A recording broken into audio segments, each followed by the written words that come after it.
Hey everybody, thanks for coming to hang out with us today. I know a few of you already have cracked a beer, so if anybody is at whatever time it be where you're at, crack a beer as well, join us for a nice conversation. But once again, thanks to Beer 30 by the Fifth Ingredient, Pneumatic Scale, Angelus, and Pro Brew Supply for all their support in the upcoming virtual conference, October 18th, 19th, and 20th. And I'm lucky enough to be joined by five of the wonderful people who will be sharing their insight at that conference. And Devon, because you are to the right of me, who are you and what are you going to be talking about at the upcoming event? Yeah, awesome. Hey, everybody. I'm Devon Hoffman. I work for Sightseeker. We're a digital marketing agency in upstate New York, specializing pretty much in all things digital. And in our topic for the conference is going to focus on two things that are really important right now. One is the staffing woes that breweries are facing, and ways to kind of fight through the thick and of organic posts on Facebook to try and help fill some of those gaps they have. And on the other side is communicating any updates, any changes, through things like Google My Business and your Facebook page as you have to change hours or events or things like that, and just try and help streamline those types of things.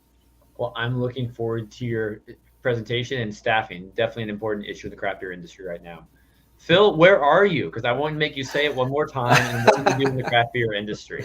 Sure. Thanks, Andrew. Yeah, I'm Phil Newman. I'm in Walla Walla, Washington.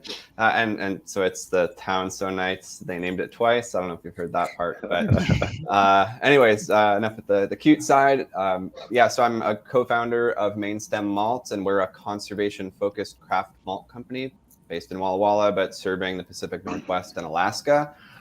We've been cranking away at this project for a few years now, since 2014. And so we've got to see craft malt grow quite a bit over those years, and it's been very exciting. Now we're the first malt company globally to raise money from the crowd on WeFunder, so you can check us out online at wefunder.com. And our conference talk will be contemplating equity crowdfunding, like through platforms such as WeFunder and Start Engine, as a way to not only grow your business, but to create a more diverse and inclusive and equitable environment and culture within your company. So I love it. And we're new at this, and we don't know. We know a very small fraction of what we need to know about how to do this successfully, but we'll be vulnerable in a public setting. And is owning a craft malt company a childhood dream of yours, or how did you end up there? In a nutshell. It was not. I've always been passionate about agriculture and conservation, and it was this opportunity to bring both. And drinking beer was an important part of growing up, and so Mainstem became this way to bring all those interests together. Awesome. Well, I'm excited for your talk as well. And Ruvani, I discovered Beer is for Everyone before I think I actually met you. I was following them on social media, just loving the content you all were putting out. Can you tell me a little bit more about yourself and what you do as Beer is for Everyone? Absolutely. So I'm a freelance beer writer, but I'm also a part of the Beer is for Everyone writer collective. It's been going for a bit over a year now, year to a year and a half. And it's a really, really great space for writers, beer writers, and people who write around the subjects of beer to come forward with ideas and content that really is pushing a really, really diverse agenda and highlighting different and perhaps less talked about, less discussed issues that affect the beer industry, often which are broader than beer itself, but tie into the difficulties that we face in making beer a more diverse industry. My own work, aside from Beer is for Everyone, I've written for Good Beer Hunting, Vine Pair, Texas Highways, Porch Drinking, and a lot of other beer publications, covering everything from events, beer showcases to general profiles on brewers and breweries. My other side project is I have a group called South Asian Beer Club, where we sort of amplify the voices of the very few South Asians who are in the beer industry in the UK and North America. But yeah, as part of Beer is for Everyone, I'll be talking on I think it's the 19th, about issues around cultural gatekeeping and why we need more diverse decision makers in the beer industry. It's an extremely important topic, and I'd love to learn a little bit more about the other organization you run. Is it something that you founded yourself? Is there another team involved? I mean, it sounds like the global organization you're trying to have happen. Oh, no, South Asian Beer Club is just me trying to find other South Asians who are into beer, work in beer, write about beer. But it's been really fruitful. I was able to write an article for Good Beer Hunting about South Asian women in North America in the beer scene, and for VinePair about the pretty much the only five brewery owners of South Asian heritage here in North America as well. So it's a really, really interesting project. And that one's on Good Beer Hunting? The second one was for VinePair. The first one was for Good Beer Hunting. Yeah. Got it. Everyone check it out. Now, MJ, you respond to emails very, very quickly, which I appreciate, but it's nice to see you face to face and hang out for a little bit. Let everybody know who you are and what you do in the craft beer world. Oh, let's see. I am a maltster. I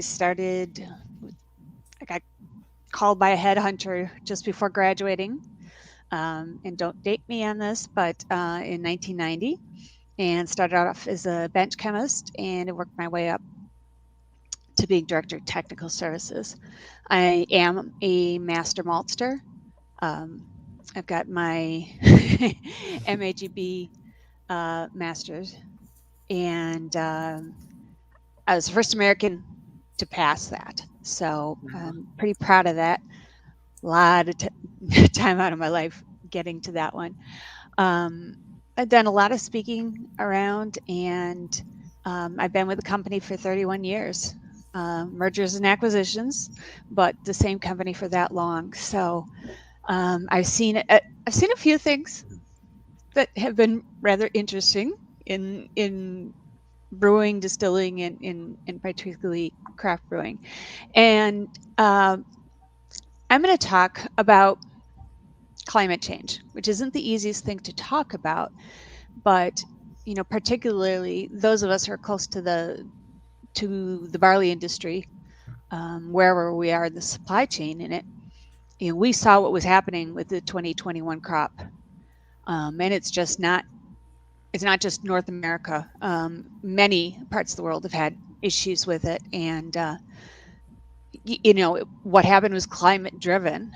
And as I did some talks on this at ASPC and MBA in 2009, and at that point we were really in the prognostication stage. Could we go cooler and wetter or warmer and drier? And so, I'll be supplying some of that data as well as the newer climactic and what it means. Have you researched climate change for a bulk of your career? No, I was asked to do it for a panel for MBAA, but it's definitely something we know. Their nature, she rules the crop, and sometimes she can be rough. Let's just say that. It wasn't the term I was going to use for her, but and so it's something that we've encountered in different ways, different times. So it's been very much front of mind in that respect. Awesome. Well, I'm excited for your conversation today and your insight at the conference. Yeah. Pleasure. And Adam, you and I spoke just a couple hours ago, so good to see you again. But for everyone who didn't catch that, if you could tell everybody a little bit about what you do in the craft beverage industry. And because he wanted me to say it, you're on mute, Adam. Sorry. My name is Adam Ross, and we work out of West Palm Beach, Florida. So we're in sunny South Florida here. And I run a design agency that really partners pretty at a deep level with a lot of breweries to deliver like all of the various components of things that they need that might need to look good. So it could be packaging, it could be websites, branding, all of the various components that go into telling the brand story and kind of helping a brewery look good, to its people. So we're going to be talking about websites and really kind of what your website can do for your brewery, how you check all of the boxes that need to get checked on the basics. What are the really simple things that really have to be there for people just to get what they need and hopefully, show up at your brewery.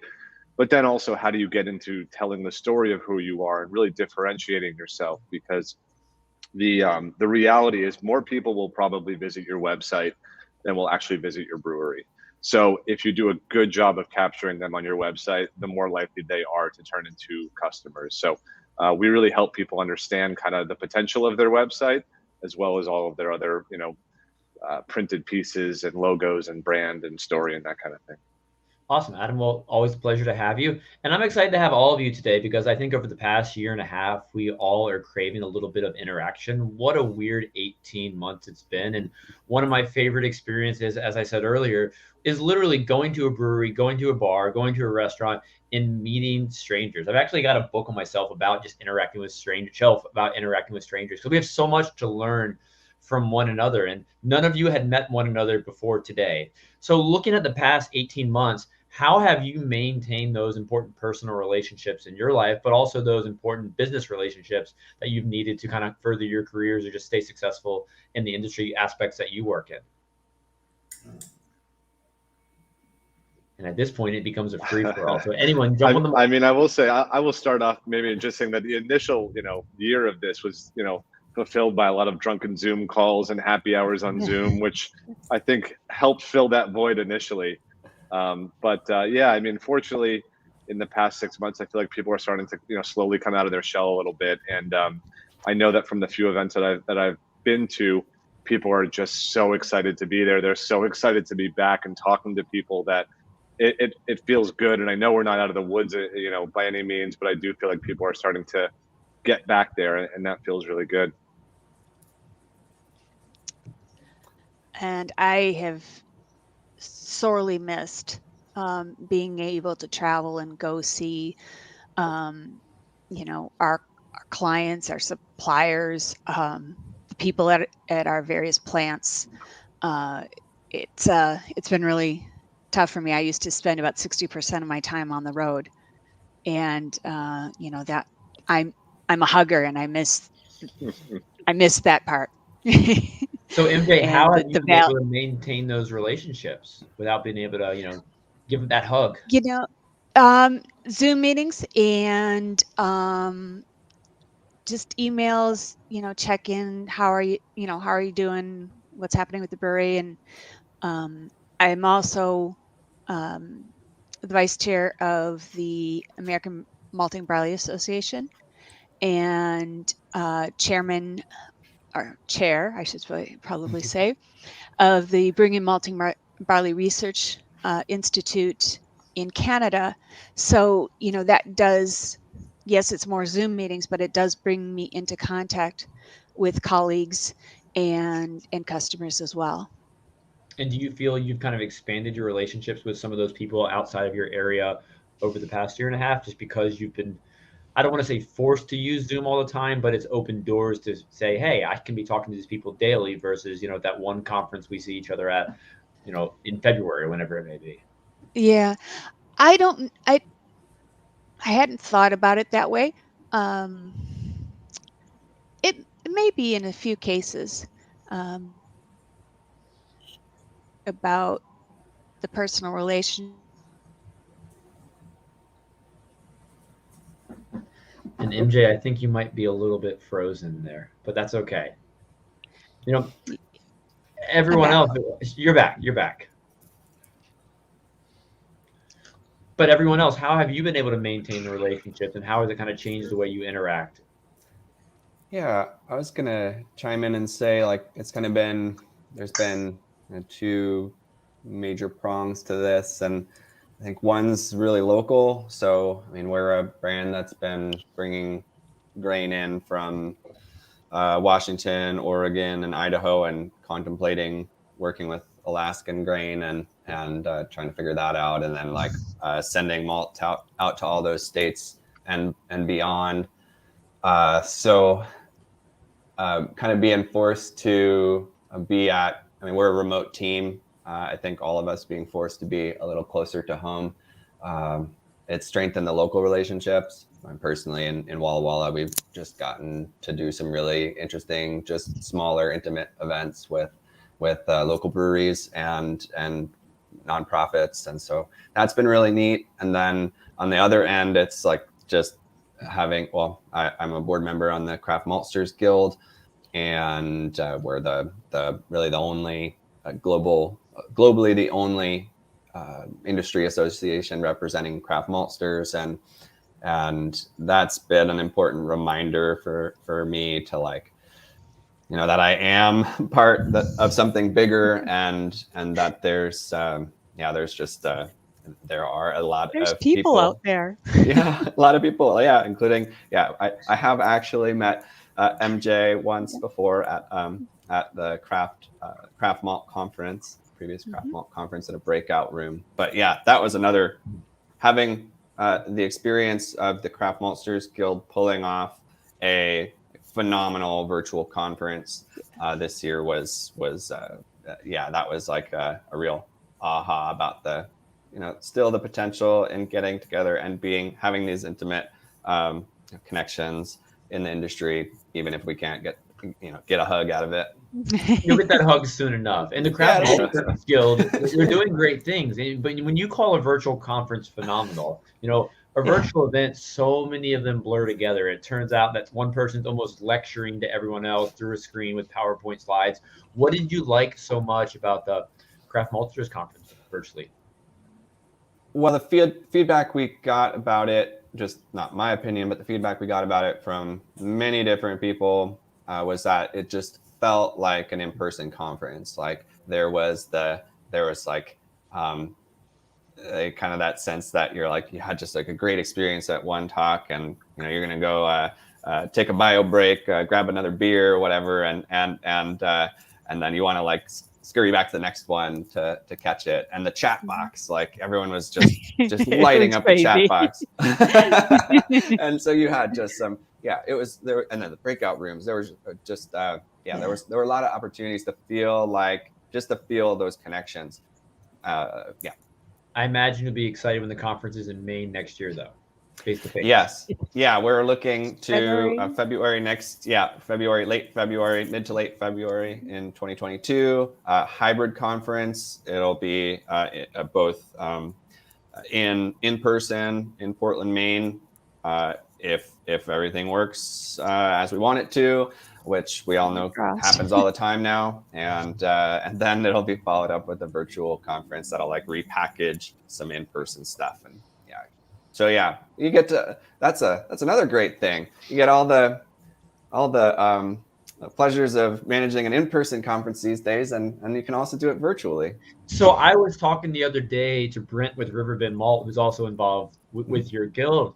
Our president, and he was talking about the events you have, and I assumed that the content as part of the virtual conference would just be recordings from the in-person event, but that's not the case. You are doing double duty, literally running it in person, then virtual, like back to back. That's wow. Yeah, about a week apart. You're not going to see many of your friends outside of the malt world during those couple of weeks, I'm sure. Yeah, but you just have such a, like, the intensity of learning and interaction is definitely worth it. And yeah, we've been itching to travel. That we try to get, like in previous years at the Craft Malt Conference, tours around to different host cities that have a strong craft malt presence. And Portland, Maine it was canceled during the lockdown and all that stuff, and then so now we get a chance to honor our commitment to Portland, Maine. That's going to be awesome. We'll have fun. Devon and Ruvani, how have you maintained those relationships over the past year and a half?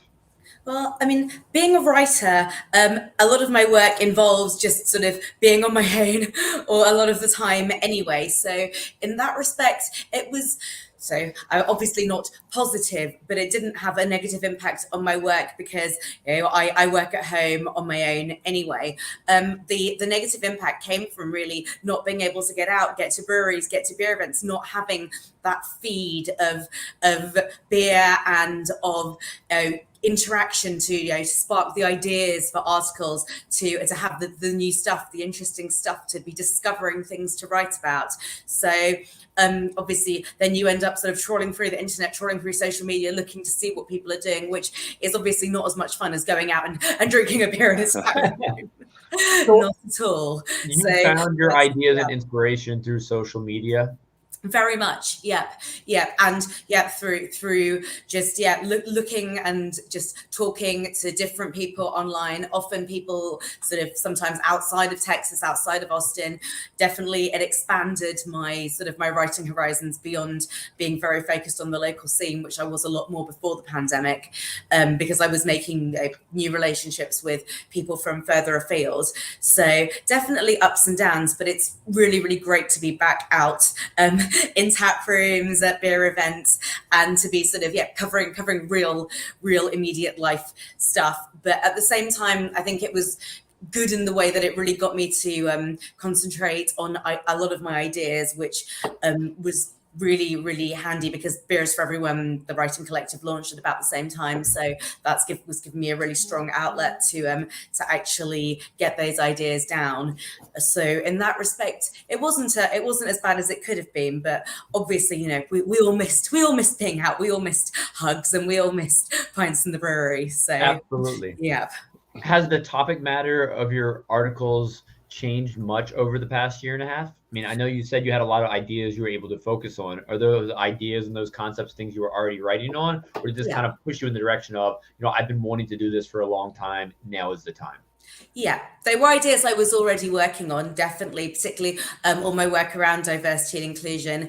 But I hadn't sort of had the impetus to really gather it together in the same way. And having probably a bit more time on my hands at home, a bit less time out and about, gave me a really, really big push to pursue that direction of my work. Whereas before I was often, I'm going to this place, this is so great, I want to write about this. And the other idea is like, I'll get to that later, sort of thing.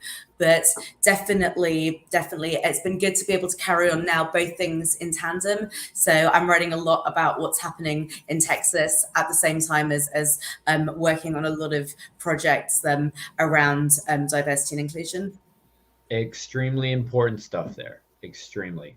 Devon, I know you're based on social media anyway, so you've probably already been making friends for years on the internet. But, how have you been able to stay connected, both from a personal level and professional?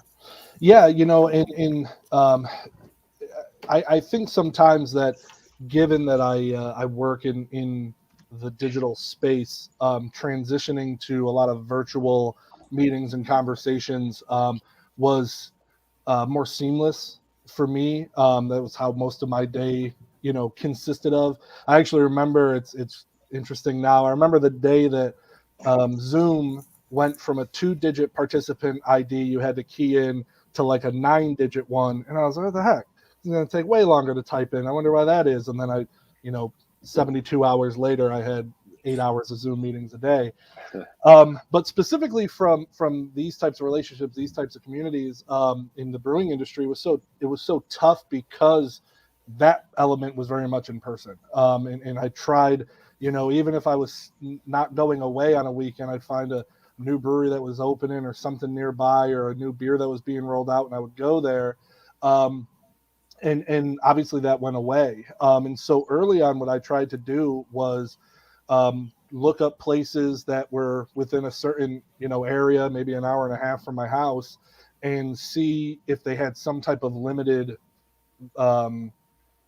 business in place, growlers to go, a drive-through window, that was long distance, or you just pop your trunk and every single one of them. And I would say, okay, I'm going to let Saturday morning dictate my Saturday night while I watch TV. And I would drive out and I'd visit places and just load my trunk up.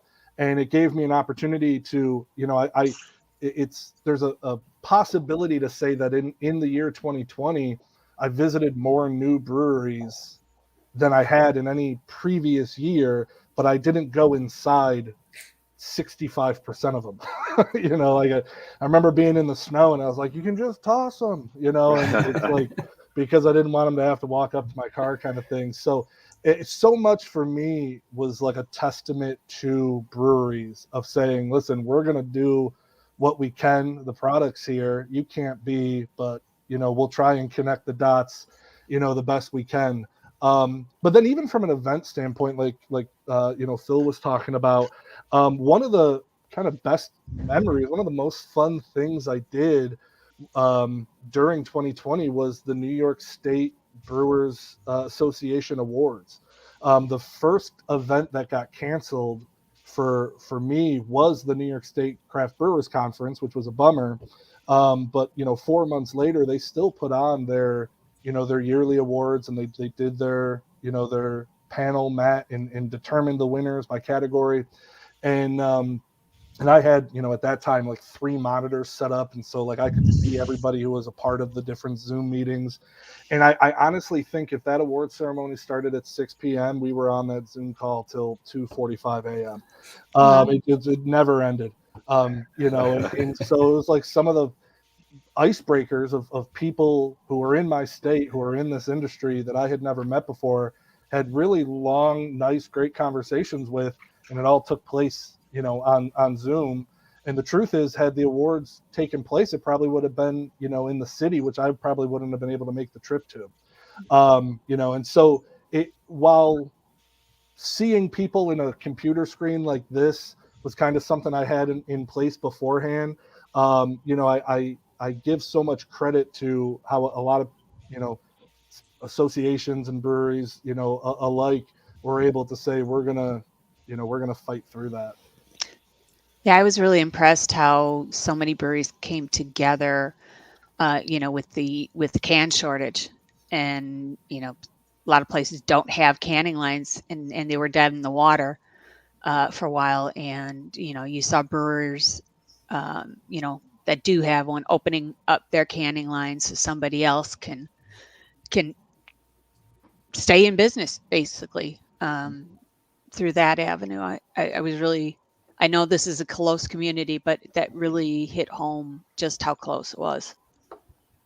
It was great to see all that, and it was great to see how many breweries, you know, have survived. I know the initial projections were we're going to see a few go, but we did not hit those levels, thankfully. Now, MJ, that's an interesting point you bring up about all the collaboration in the craft beer industry. I'd love to hear, you know, all of your unique perspectives on, you know, where do we stand in craft beer with collaboration versus competition right now? You know, 10 years ago, every local brewer knew one another and they were all best friends. But now when you have, I'm not going to call them saturated markets, but a lot more breweries in specific areas, even small towns sometimes have quite a bit of breweries.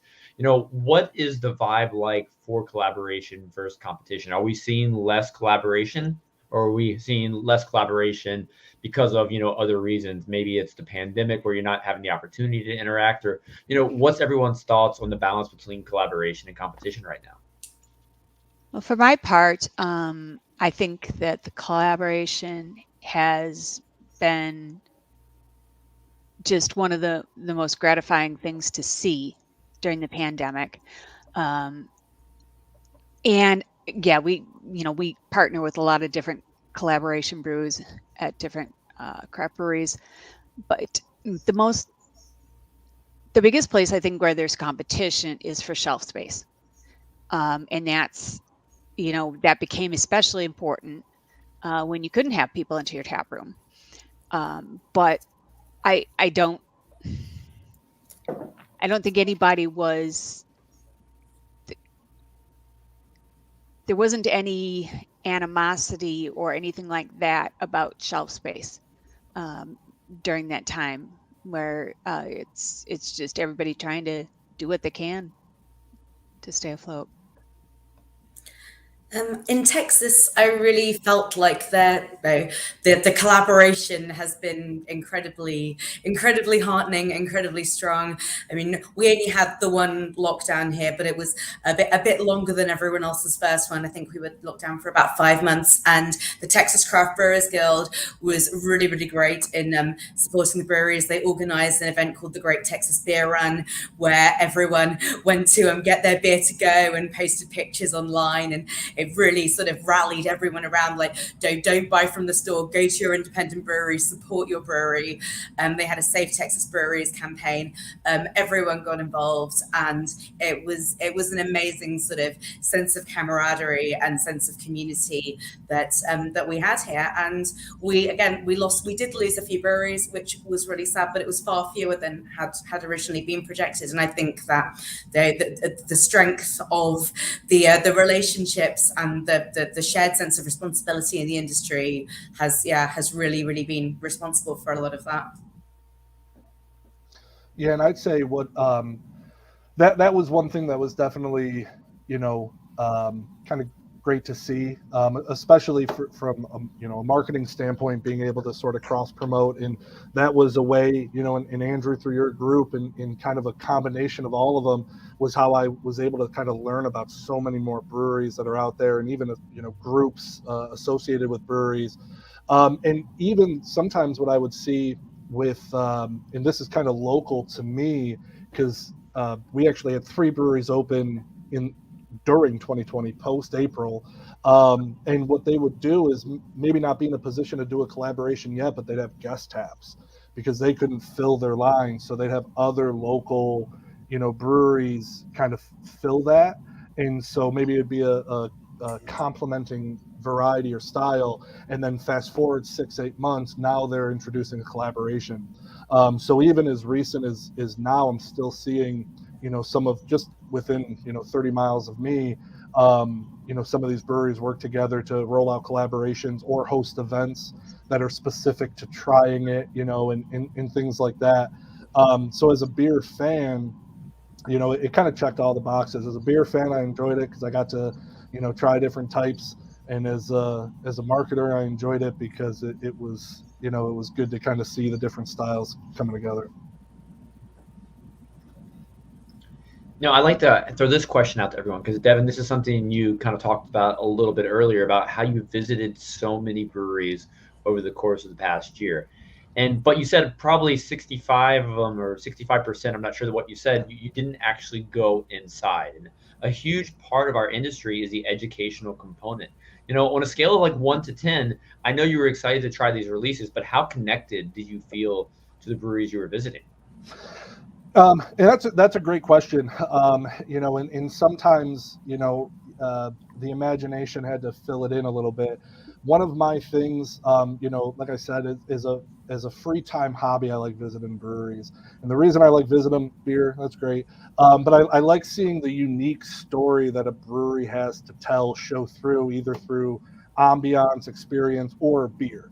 There's examples of, I went to one in Dansville, New York. That's an old train station, and it looks like an old train station, and every beer is train station themed. So if I didn't get to go there and it showed up and I was like, the Conductor IPA, this is great, like I wouldn't be able to complete that story, and so I kind of would break it off into 2 sections. So for me in New York State, you're actually not allowed to ship beer, even if it's a New York brewery. And as a part of the state of emergency, that was lifted. So breweries could do direct-to-consumer distribution. So it gave me an opportunity to have beers that I've always wanted to try from places I followed but never had a chance to ship to my house. So that was one thing that was great. No complaints there. But for the ones that I could make the trip to, they all did a really good job of, at the very least, making me thirsty, no pun intended, for more, of wanting to get back. And so just kind of the sneak peek into the facility of what I could see, of saying, first chance I have, I'm going to make this trip again. Or through jumping on their Facebook or jumping on their website, kind of seeing like, I see what they're going for. Okay, I like this, and that kind of drove that decision to be like, I want to check this place out. So there, it wasn't the complete, picture they might want to paint if I was sitting there and they can grab my ear and kind of walk me through the whys and the whats of what it is that they have, but in a lot of cases I would kind of try and, look at what they're presenting, whether it was digital or physical, and then have the beer, and it would kind of paint that for me. No, I like how they were still able to connect with you. Now, everyone here, you all work in non-brewing positions, in the craft beer industry. So how have you been able to properly educate those you need to, whether it's your customers, drinkers? How have you succeeded in kind of doing what the brewery was trying to do, but from your perspective?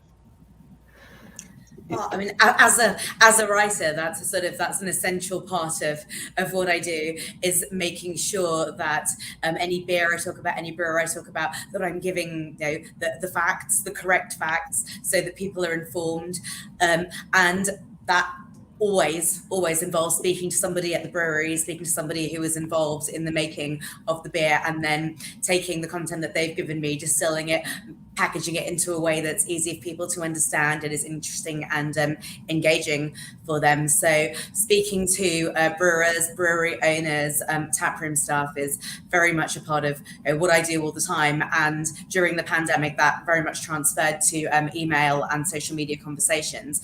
But at no point did that sort of go out of the window. No, I mean, you have to, if you're talking about a beer and about a brewery, you've got to have your facts, so that people know exactly what to expect.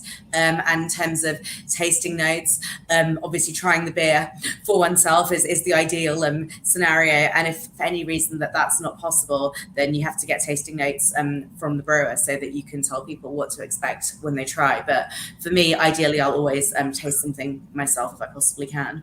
Did you find people more willing to share information the past year and a half? I mean, prior, you were probably meeting a lot of people face to face, especially in your area, and you could get those facts from them directly. When reaching out on social media or through email, were people more willing to share? I think that if you're talking about someone's beer, generally they're pretty willing to share it. I don't think the pandemic has particularly made that more or less so. I will say that I feel that now, sort of us having gone through that, it's easier and sort of it's much more normalized to reach out to people through social media and email than it was before. They're expecting it now, and that's kind of helpful, because you don't always have to think, oh, I must make a visit, which can, as we were talking about, it can save time. You can get more done. So I think that while it was never a thing anyone had a problem with, just that sense of normalization is something that's going to continue and carry through, just like, beer to go. I've also noticed what I think was really kind of nice about some of the the things that happened during the pandemic was that I think a lot of the people that were either behind the scenes in the brewery or kind of behind the curtain necessarily were willing to step forward and kind of show themselves a little more, kind of like step into being on camera a little bit more and doing a lot of virtual meetings. And I think it's allowed people to kind of feel more comfortable stepping out and kind of having a voice and knowing that, hey, you might not like how you sound on camera, but like everybody's doing it, and kind of it should be a little more comfortable. So I know a lot of people who are personally kind of not willing to do it that have really come around quite a bit and allowing their personality to come out a little bit more than they were. And Adam, you'll be talking about at the conference how breweries can make better websites. And I feel the website, has always been important for any business, but I feel brewers have learned that, maybe it's a little bit more important now when I'm selling products from it, or they're checking it for information prior. Is that a fair observation? You've seen that there's more focus on the value of a website through the pandemic? Yeah, absolutely. I mean, it really became one of those, like one of the first things that we sort of changed gears to was allowing brewers to very quickly make changes to their website, just to give people the basics of when they're going to be open or when they're closed, because there was still so many things changing so quickly in terms of what they were allowed to do versus not, that just being able to like update that little title bar at the top of their website to say, hey, we'll be back open, or we have to close back down, became like a vital means of communication for them. So the website, it definitely took on a new shape during the pandemic, especially initially. And I think you're right. I mean, I think one of the things I'll talk about is really that the website, unlike social media, really is your kind of your home turf. It's your place to kind of be who you want to be. Social media, you're kind of fitting the mold of the platform. You have to look a certain way, you have to talk a certain way. Whereas your website is like, it's your place. And I think, the pandemic really showed that people, want to have a place to call their own. They want to be able to tell their story uniquely. And I think the website really became that place to do it during the pandemic. I know one of the big things for me is I do a lot of training and education type events and teaching at UC Davis, the North Carolina, Brewers Guild, Kentucky, Tennessee. I've gotten to do all of those. North Carolina, I was actually my first business trip out after COVID, but it's been a challenge in some ways. I'm glad I still had the opportunity to do it, but I'm very much one of those people who likes to look at facial expressions and, trying to see, did the penny drop? Did they get this, or do they have that, kind of unsure look in? And so that, it's good to still be able to reach people, but it is a little bit more difficult as an instructor or a leader to do that. It's definitely challenging to teach through the screen, and the engagement is, we'll just call it different. But in any way, MJ, has it made you a better educator? I think so.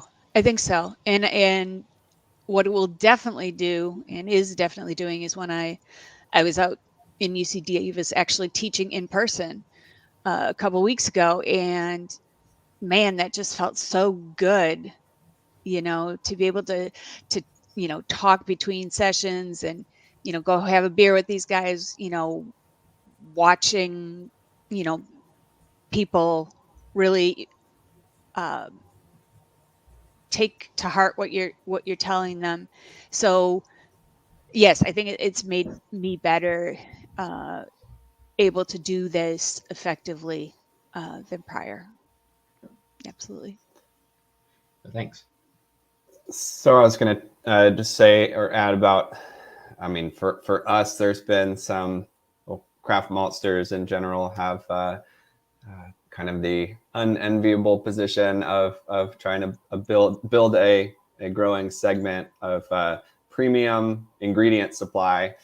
So historically, malt has not been a premiumized item. So we're kind of like reinventing how a maltster can do business in a lot of ways, and education is really costly from just a financial and just energy perspective, and so any one of us craft maltsters only has so much we can do to educate the public, and we all have a role in that. But what COVID did for our community really is actually makes supply chain a household term. So people started, like, oh wow, supply chain. That's kind of, and supply chain and like supply chain problems and supply chain solutions. These are all things that we should be paying attention to. And so it gave craft maltsters an opportunity to like really just, insert ourselves into a much broader dialogue about how the world works and how it may work, how we may want to make it work differently going forward. So that was really positive. And also just community became really important, everything in a lot of ways. So really craft malt is in the business of making these, I guess, much more localized or regionalized connections between farmers, logistics and processing partners, the maltsters themselves, the brewers and distillers, a lot tighter connections than it is possible when you're a larger malt company selling at a global malting and selling malt at a global scale, or even just a national scale. So that was really positive for us, being able to sort of just show that, having folks come to us saying like, hey, we're either having problems with supply chain and like we still want to buy fancy malt, and can we work with you? Or like, hey, people are asking more about where we get our malt from these days and where the grain comes from, and like, is it possible to work with a local farm to make this happen? And so that has all been very positive. That's fantastic. It got people asking those questions. And what your talk is at the upcoming conference, you have entitled Equity Crowdfunding, a tool to boost diversity and empower stakeholders. Your company is a craft maltster.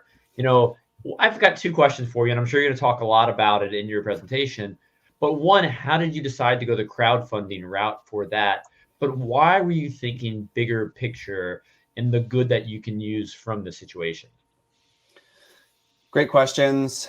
So let me just start, we're a fairly unconventional business. We're increasingly common. We're a certified B Corp. We're also a social purpose, organizationally a social purpose corporation in the state of Washington. So from a investor perspective, there are a lot of red flags about that kind of thing.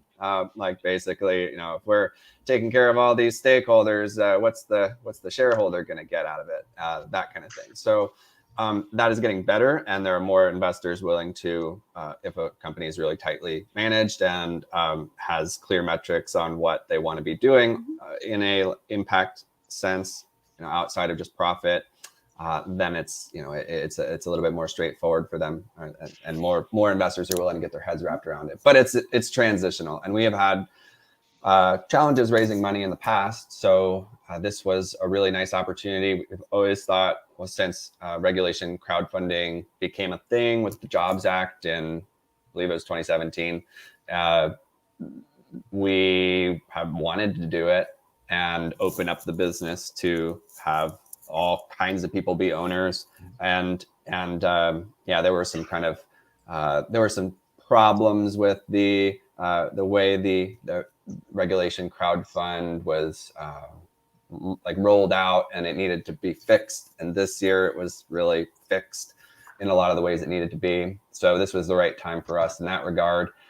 And then from a why are we thinking about this bigger? You could just launch a regulation crowdfund campaign like this, an equity crowdfund campaign, and really just go out and harvest a bunch of dollars. The people who invested aren't going to have realistically any or most of the people who are investing, unless they invest a whole lot, aren't going to have voting. They're not going to have ability to actually vote to sway the company.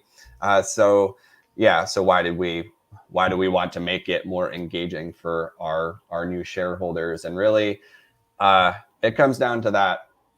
A maltster is in a very complex position in the industry, in that we work with agriculture and we work with the craft beverage industry, and both of those industries have a lot of systemic issues when it comes to diversity, equity, inclusion, and justice. So we saw an opportunity after a lot of internal conversations about this, and how we really want to view this equity crowdfund and really seize the moment for everything it could mean. So at this point we are comfortable with the idea of having people from around the country, potentially even beyond, putting money into the company, having a better idea, a sort of behind the veil look of what we're doing, and to be able to help inform the decisions we're making as a company.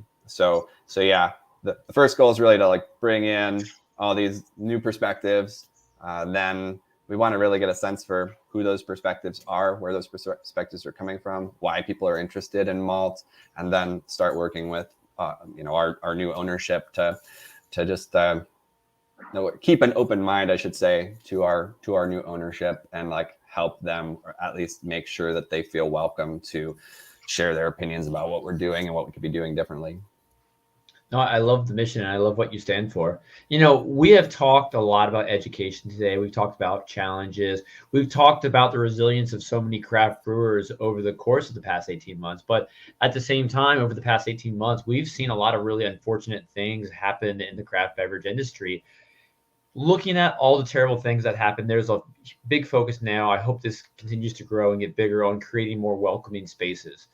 Do we all believe, and I'd love to hear everyone's individual thoughts on, I don't want this just to be a moment. I want it to be a change of mindset where we're constantly having these conversations, any uncomfortable conversations about how we can make the craft beverage industry more welcoming to all.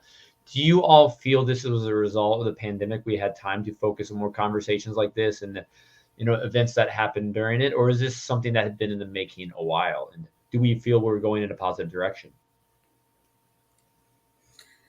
Ooh.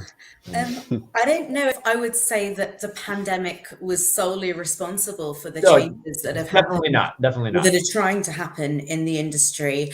I think that there have been problematic elements to the craft beer industry. I mean, forever. But it's difficult to sort of to say to link the two, because I mean the main momentum that we've seen recently, particularly with the anti-sexism, anti-racism, pro-diversity movements that have come from the campaigns on social media, I mean they've been sort of, you know, after the worst of the pandemic, they feel very, very organic, and it kind of feels more like, okay, perhaps people have had time to reflect and say, I don't want to put up with this anymore. But I think that overall, though, this was going to happen at some point, and it has been interesting to see, especially with the staff shortaging issues that obviously have come about as a result of the pandemic, that maybe people feel they have better options. They don't have to put up with it anymore in that regard. I think there might definitely be something there. But I do think that this is a reckoning that's been a long time coming. And I would love to say it isn't just a moment. It will continue its momentum, but I think that remains to be seen very, very much. And I think it's important for people who are aware, people who do care, to just keep the pressure on, because it's so easy to just sort of, especially as we come out of lockdown, as there are other things to do, to put it to one side and say, okay, right, we've got this and this to get on with, and we've got that to get on with, and we're trying to regrow our business and do this and do that. So we have to absolutely not allow that to happen, in order that momentum doesn't just sort of fade away and it doesn't become a moment that we look back on and say, oh, there was a missed opportunity. 100% to that. And I think in some ways, you know, the setup for most of us with the pandemic, with doing a lot of remote work and things like that, I think that some of the conversations that needed to be made are easier to do over social media, easier to do over Zoom than, especially when, you know, you're expressing concern about what's going on, you know, in your company, sitting across the table from the person that you're concerned about. So I think it was a little easier in some respects for people to get it off their chest, if you will, and get it out there. Yeah. Definitely not having the challenge of being in the same physical space as someone whose behavior you're calling out. That's absolutely huge, because that in itself, I mean, that's a huge barrier to making any kind of progress forwards, because you know, how easy is it, like you said, to sit across the table from someone and say, oh, your behavior makes me uncomfortable, I'm not happy in being in a work environment with you, especially if that person's your superior. So being able to do that, and being able to do it anonymously on social media or with your company from your own safe space is, that's definitely been a huge thing. Yeah, and I agree completely with both of those points, and I think, you know, Andrew, to yours of, like, you know, timing in the last 18 months, you know, people just recognized it's, you know, exhaustion. You know, it's just like it's almost like things people would, you know, after a meeting ended, be like, well, this was annoying. Now it's like, no, I'm going to bring this up in the meeting, because with everything else that's going on, this is a thing that doesn't have to, you know, and so it's time that that it's addressed, especially in a, you know, not sitting at the same table type of setting. And I'd like to think that a lot of people, it's sort of, you know, evolved how they approach conflict, so to speak, if that's the word, where you know, people are ready, or at least the people who need to start the conversation, you know, are willing to raise, you know, their hand and speak up. And so hopefully it continues that way and we see more of that. I agree. I mean, I think right now our industry is at the point where we need to keep making positive change. Whether it's what we're talking about right now or just running a stronger business, there's so many ways we can improve both internally that'll just make the beverage industry more welcoming to everyone involved. And I really hope we just keep going further in that direction. Yeah, the craft brewery Me Too moment kind of happen now, but it's not just what's happening in craft breweries. It's something that I've had to fight off for 31 years, in my career. So I think it was really good for these things to get out there and be spoken. How did you feel about the way that the situation sort of exploded through Instagram, sort of having had to contend with this for so long? That's a good question. In some ways, I wish I would have internally had, how do I say it, more people that could kind of come together and take this on, rather than a bunch of people at craft breweries taking it on. It's been a little bit, yeah, exactly, when people are your boss and things determine your career. It's kind of scary, and it's been a little tough to not have like the chicks that have your back kind of thing. So I can imagine being a maltster being even more sort of isolating than working in a brewery. So it must have been, really, really tough for you. Yeah, let's get together over beer and I can tell you some things. I would love that. Thank you.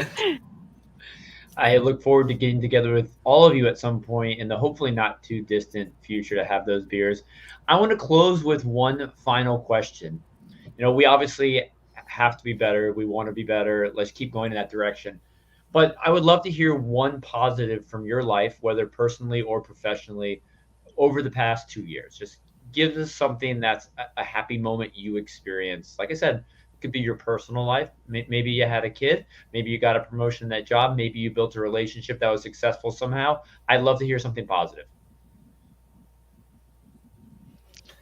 I have spent more time with my husband than probably the first 29 years of our marriage combined. Well, congratulations. Sometimes it's been a little much, but it's been a blessing. I think my wife has very similar sentiment to something like that. Yeah, for me, it's forced like a taking it back to the studs kind of a process, and shedding a lot of things that aren't really necessary or maybe even counterproductive in life, and building some really cool new stuff, and that growth process is exhilarating. Excited to hear about it and excited for your talk. Thanks. Yeah, for me, it was, I have 3 young kids, and it was really kind of relearning all the various ways that we can have fun within the 4 walls of our house, and going back to board games. We pulled out the Nintendo Wii from years ago, and we're doing bowling. And I mean, there was all these things that probably fell by the wayside because we were busier than we probably, wanted to be. And, I even now, without even having that much distance from the pandemic, I look back and go, like there was a lot of really positive things in this. And, in the middle of it, it was probably very hard to recognize, but even not being that far removed, I'm already thinking of all the great things that came out of it. So, I definitely can recognize them. That's definitely a positive. And Adam, do your kids consider the Nintendo Wii what we would consider like a board game? Yeah, they're definitely like a little. They laugh at the graphics and stuff like that, but they enjoy the fact that they can make their little profiles and they all look like little, those little Weeble people. And it was kind of ironic to have them enjoy it. It's not Pong on an Atari. It's not that bad.